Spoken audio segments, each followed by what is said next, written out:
Жақшылар, сіздер австрийский Алтай деп телеграм каналды көріп жатар.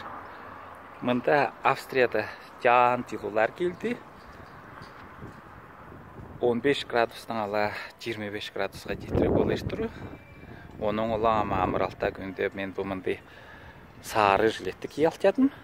Мындай каска мен башымда, оны мындай ячки бар. Онайда кепселдерді киелі. Мен спортивный велосипедті ары бері жорықтап тұрам. Ненің улам мен онай спортла заниматься етіп жадым. Мен жарты айтып тұрым. Менің жажым 5 жашқа жүқта қалан. Оның улам Австрияға келелі мен сеймеріп баштағам.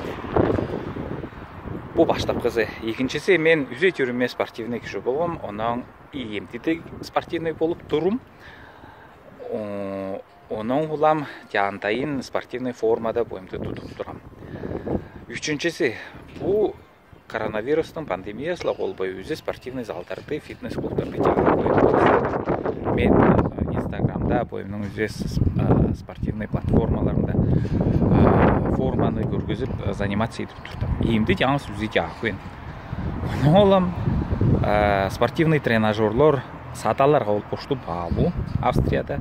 Кетлер ол емесі тұтын күйен тренажерлар. Оның үшін беске чачып, спортом заниматься етіп, жаңызла бұндай спортивный велосипед ара менде пока бұтырғызай өйде бар.